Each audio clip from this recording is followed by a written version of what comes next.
aquí presente con ustedes esta tarde. Empiezo como siempre aclarando que las opiniones que aquí vierta yo son opiniones personales y no necesariamente las opiniones de la CEPAL, el organismo en el que estoy trabajando en este momento. Siempre quise hacer esto. Ahora sí. Siendo este un espacio de reflexión política,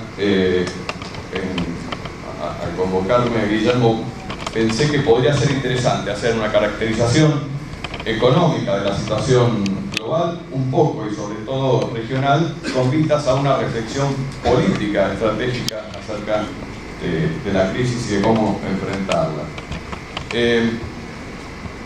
Me gustaría empezar con una fórmula que ya he usado, algunos quizás aquí la hayan escuchado, para definir la globalización neoliberal.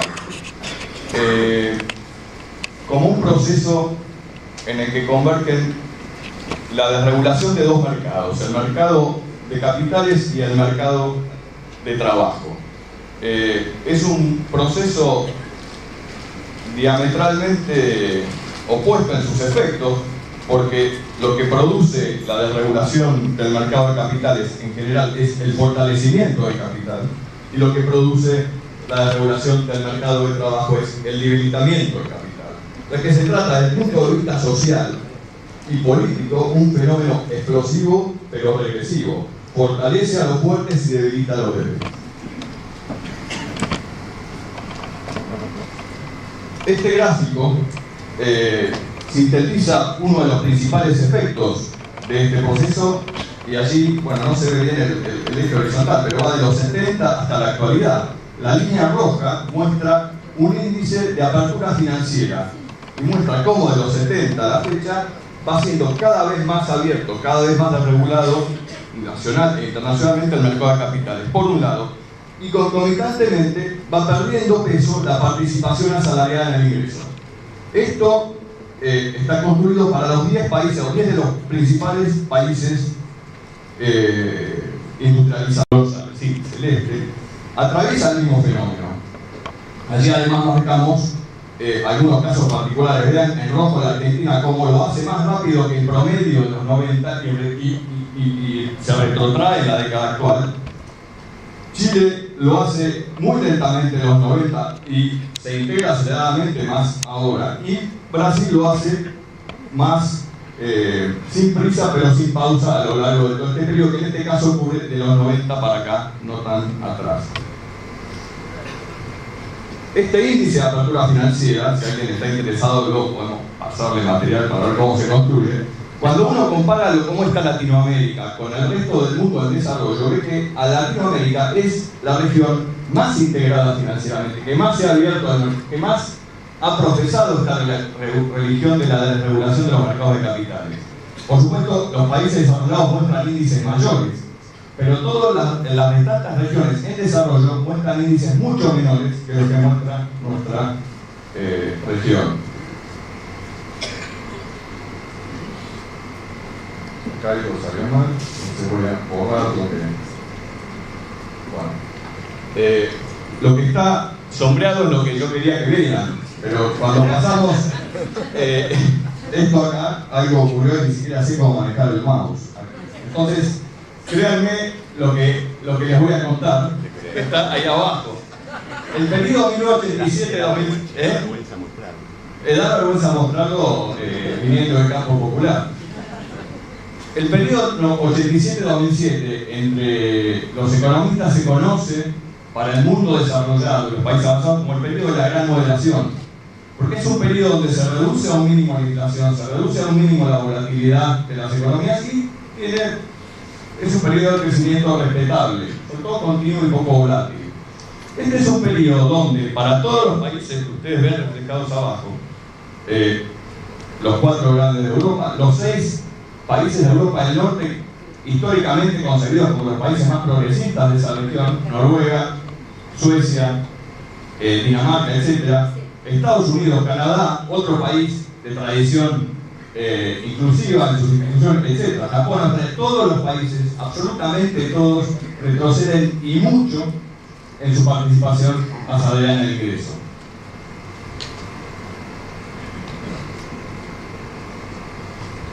no solo se ve bien la participación asalariada en el ingreso, lo que se conoce como la distribución personal del ingreso. Las comparaciones más conocidas son entre el 10% más rico, 10% más pobre, etc. Esto está medido en términos de Gini, el coeficiente de Gini que seguramente escucharon hablar. ¿Cómo se ve este cuadro? A la derecha el eje vertical implica aumento de la participación asalariada en el ingreso, o sea, allí querríamos estar. Como el Gini es peor cuanto más alto es y mejor cuanto más bajo es, arriba es malo del eje horizontal y abajo es bueno. Es decir, ¿dónde uno querría ubicarse? En el cuadrante que está vacío, donde mejora la participación asalariada en el ingreso y donde mejora el Gini. Esto es para el periodo de la gran moderación. Sabemos por qué es un periodo catalogado por el establishment de manera favorable. A América Latina le pasó algo bastante parecido o peor entre los 70 y comienzos de esta década o de la década pasada, de la década de los 2000, ya estamos en la segunda década de los 2000. No tenemos tan buena información sobre distribución funcional del ingreso. Esto es una carencia que estamos tratando de corregir en un trabajo que esperamos sacar pronto. Voy a saltear esto porque lleva mucho tiempo explicarlo. Este es el mismo gráfico que acabo de mostrarles para los países avanzados, pero para los países de la región. Pero no se aplica al periodo tan largo, sino a la década de los 2000-2009, como se indica allí. Acá sí tenemos casos en el cuadrante que uno querría ver más lleno. Venezuela, Argentina y Brasil en particular son países que en este periodo mejoran la participación salarial en el ingreso y mejoran el Gini. Uruguay está muy del otro lado, pero hay que aclarar, sobre todo por ser aquí Uruguay presente, Uruguay tiene la mejor distribución funcional, con lo cual retrocede, pero sigue estando en un lugar relativamente bueno.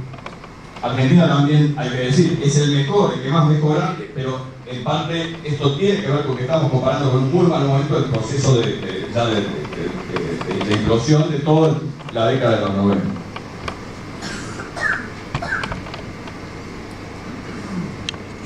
Vamos un poquito a la crisis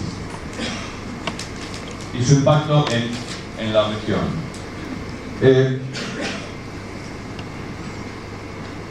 Primero, dos comentarios sobre lo anterior, antes de meterme en la crisis. ¿Por qué importa mirar cómo está el mundo? ¿Por qué importa mirar el primer gráfico, ese que mostraba la desregulación del mercado de capitales y el retroceso de la participación asalariada?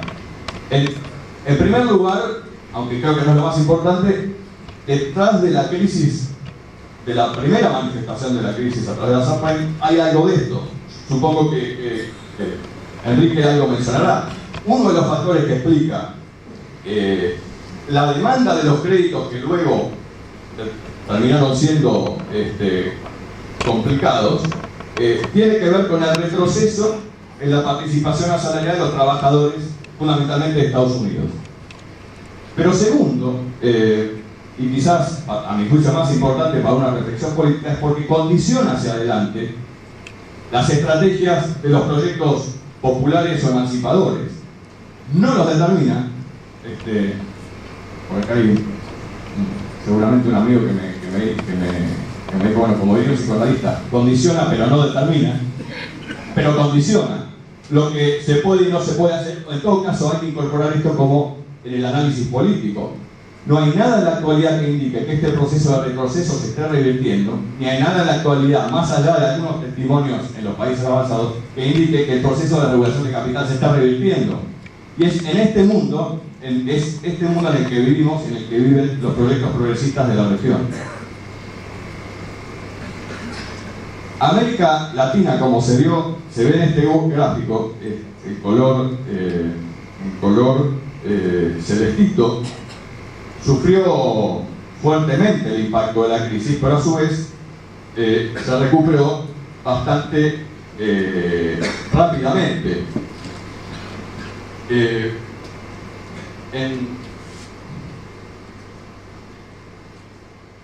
La crisis no pegó de manera homogénea en toda la región, y sobre todo lo que no fue homogéneo es la recuperación.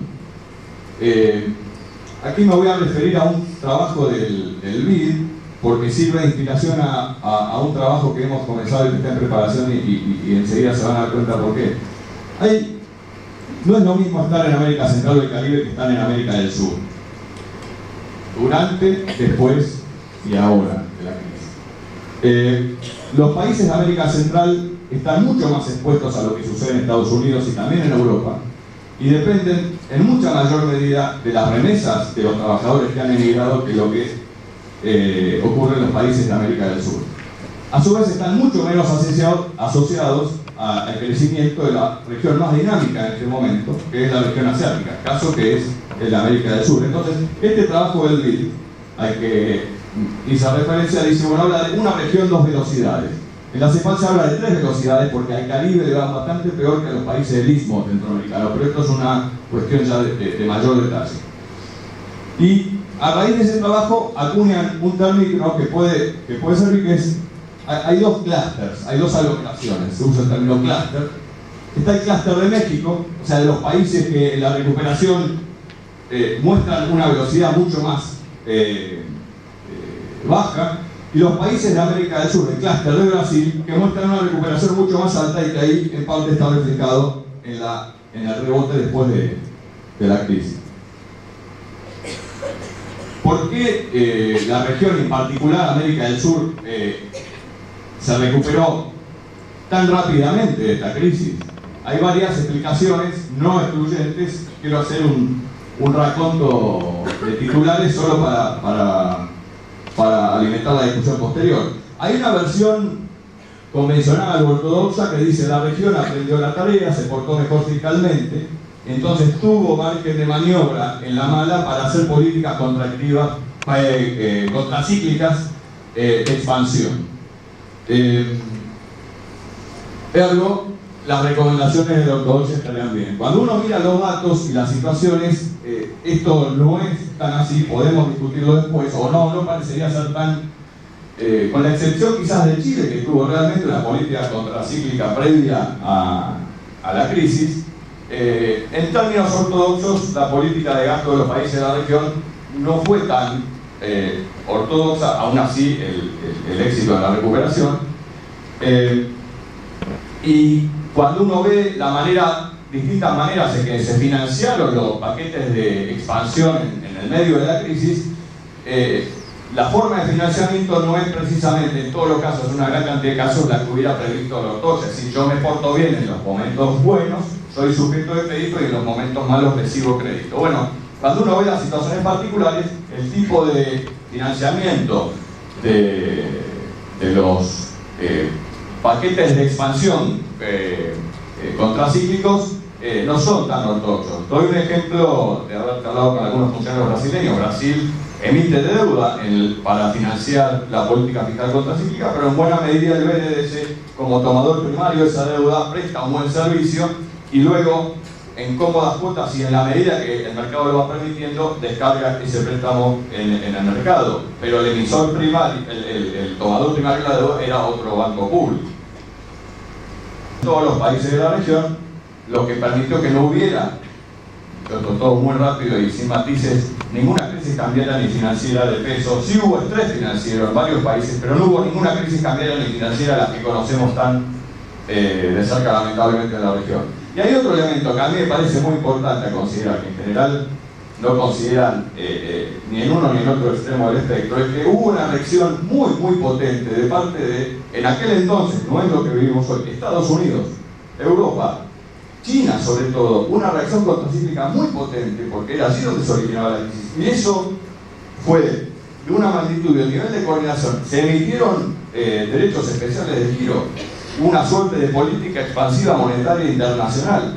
Hubo una gran reacción muy potente y muy coordinada que ayudó a todos los países del mundo, incluido nuestra región, a retomar el crecimiento rápidamente. ¿Por qué este último punto es importante? Porque ahora uno no sabe qué tiene por delante, si una década de convalescencia y crecimiento anémico o algún otro episodio del tipo Lehman Brothers que pudiera generar otro 2009. Y para no ser autocomplacientes, hay que ver si eso ocurre, si las reacciones que no dependen de nosotros y que ayudaron van a estar presentes o no. En cualquier caso, y gracias a esta bonanza, empieza a hablarse demasiado rápidamente de que se viene la década de América Latina, en particular con referencia a América del Sur, por el tema de los commodities, la relación con Asia, etc.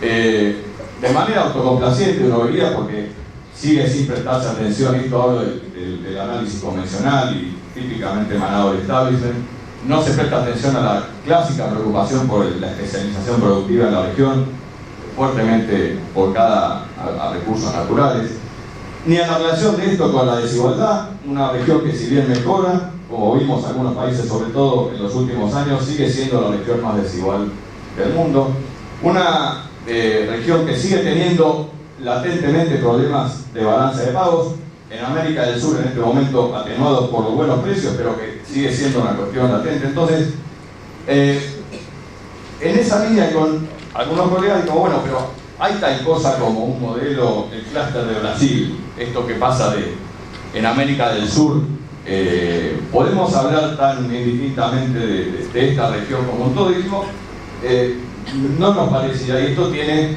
por supuesto, implicancias políticas. ¿Y qué hicimos? Agarramos una serie de variables, un ejercicio parecido, no igual, al que había hecho el BID al encontrar los clústeres de México y de Brasil. Tomamos 10 países de América del Sur, o sea, todos del clúster Brasil, elegimos una serie de variables estructurales que ahí están enunciadas. Presión tributaria. Variables estructurales quiere decir, son variables que cambian de una década a la otra, pero no cambian de un mes ni de un año al otro. ¿Cuál es la presión tributaria? ¿Cuál es la participación asalariada del ingreso? ¿La tasa de inversión? Esta es un poco de más corto plazo, pero igual hay diferencias que se sostienen. El valor agregado por los sectores primarios, agro y minería, en el PIB. El contenido tecnológico de las exportaciones, cuánta tecnología media y alta hay contenida en nuestras canastas exportadoras, la densidad sindical. Eso es una serie de variables que tratamos de que no estén relacionadas entre sí. ¿Y qué hicimos? Nos metemos en un paquete estadístico que arma clusters, para decirlo rápidamente.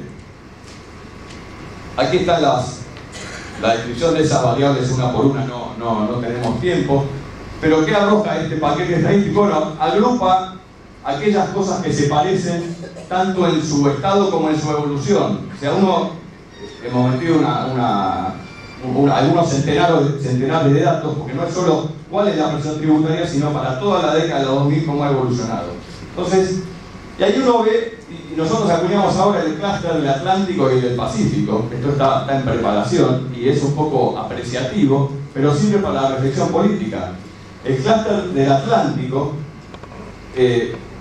está compuesto fundamentalmente por Argentina, Brasil y Uruguay. Esto está explicado por el tipo de Estado, una mayor presencia estatal, el tipo de contenido exportador, la participación asalariada del ingreso, etcétera, etcétera.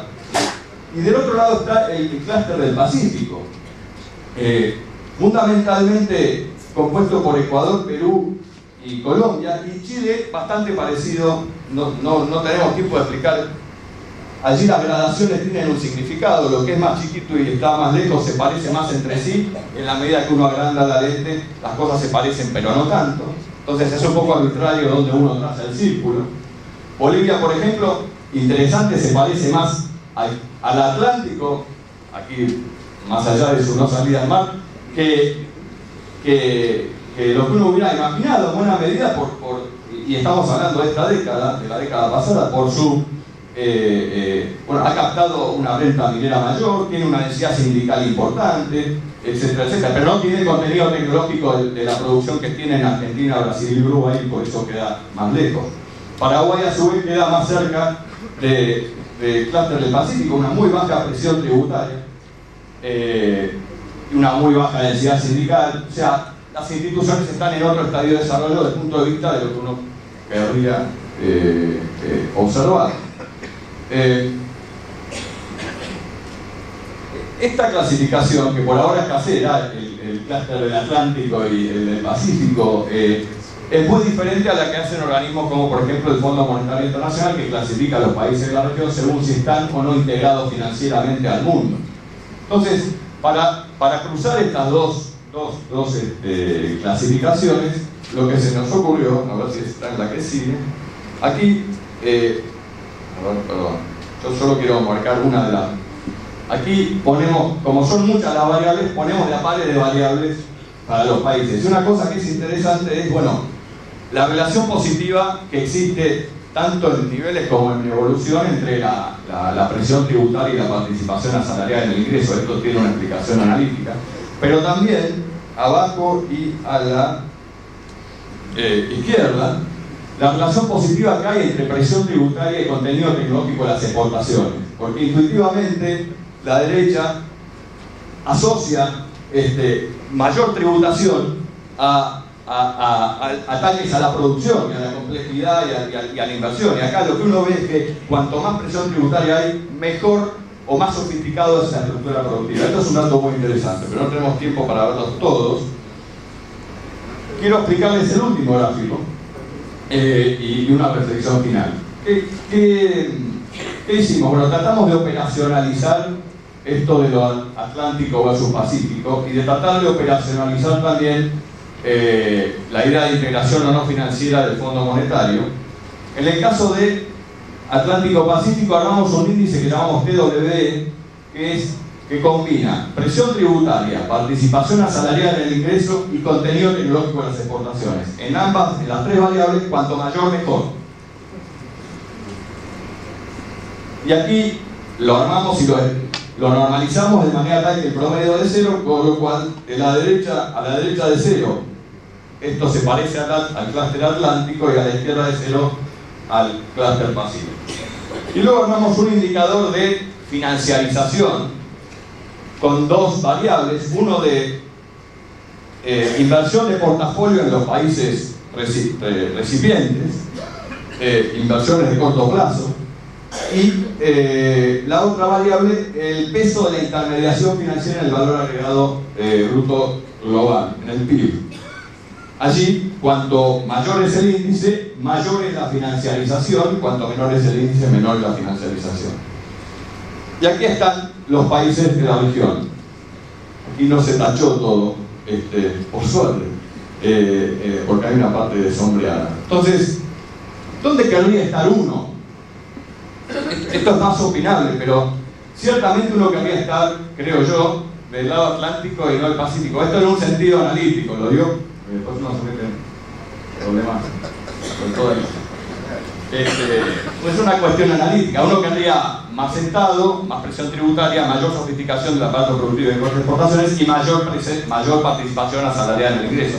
Ahí lo normativo está más claro. Desde el punto de vista de la integración financiera es más discutido y es más, si ustedes quieren, doctrinario el asunto. Ustedes allí ven, vamos al primer índice, al real, si ustedes quieren. Vean que están Argentina, Uruguay y Brasil, quedan del lado derecho, o sea, quedan del lado que uno querría verlos, y el resto de la región está del lado izquierdo. Pero Chile, Perú está mucho más a la izquierda, que en este caso sería derecha, pero no importa, en el punto de vista productivo, que Chile. ¿Pero por qué? Porque Chile capta la renta minera para el sector público en mucha mayor medida que lo hace Perú, por ejemplo. Estos tipos de cosas están saliendo aquí. A su vez, cuando uno mira en términos verticales, Chile es el más financiarizado. Y Brasil y Uruguay le siguen.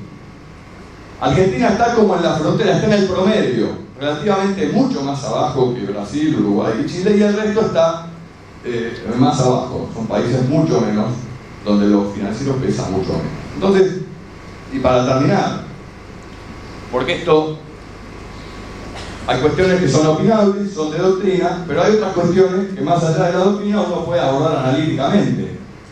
¿Es todo consistente? Esto, para los que son partidarios de la teoría francesa de la regulación, quiere decir, ¿es consistente tener un proyecto inclusivo y a su vez avanzar en la apertura de la cuenta de capital, de regular el mercado de capital? ¿Es consistente? ¿Se sostiene? ¿Se sostiene como modelo de acumulación? Entonces, ahí uno podría concentrarse en el cuadrante que está sombreado.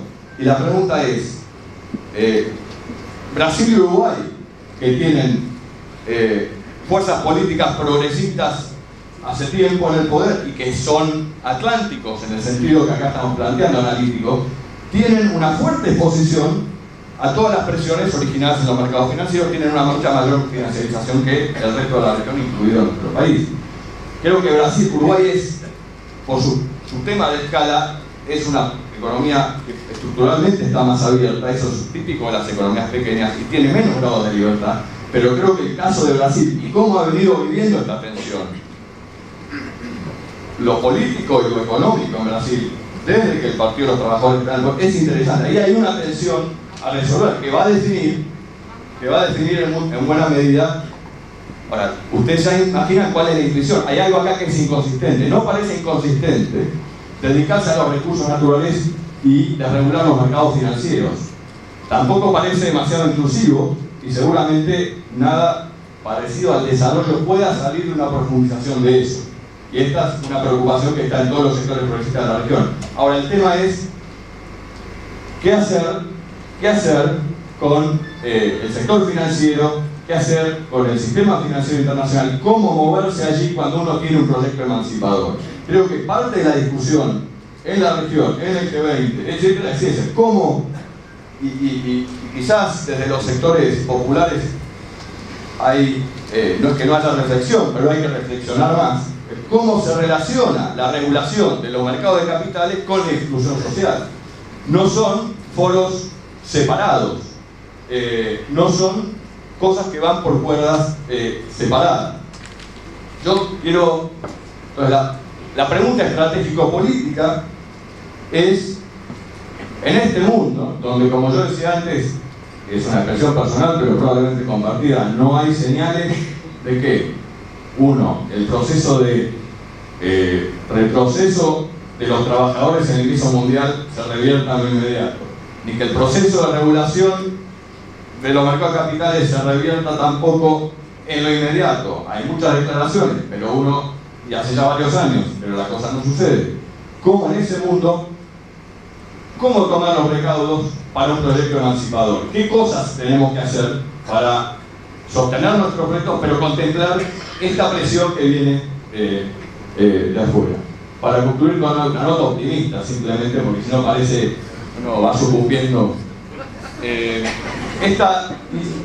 Esta última crisis dio, Guillermo Enrique, esto me lo escucharon decir otra vuelta, me lo voy a repetir, pero esta última crisis en la región y en la Argentina sobre todo, mostró que se puede salir ampliando derechos. O sea, que las cosas que se hacen saliendo pueden ser progresivas y pueden ser progresistas. Por aquello de que el lugar común, de que toda crisis es una oportunidad. Lamentablemente en la historia del capitalismo eso es algo que tuvo más claro la derecha de los sectores populares. Pero en esta oportunidad hay muchos ejemplos. Acá está uno de los responsables principales del REPRO, como por ejemplo, el programa que en cada foro internacional al que uno va se habla el éxito del REPRO. Pero algo más profundo aún, con todo la estatización de las AFJP en la Argentina. Eso es crisis y oportunidad. ¿Sí? Hay muchos ejemplos en el resto de la región donde las medidas que se instrumentaron tenían un sesgo inédito para la historia de los últimos 30 o 40 años. Esto me parece que, como se vienen tiempos difíciles, hay que tenerlo presente para que no nos corran como suelen hacerlo con la vaina. Se pueden hacer otras cosas. Lo voy a dejar. Gracias.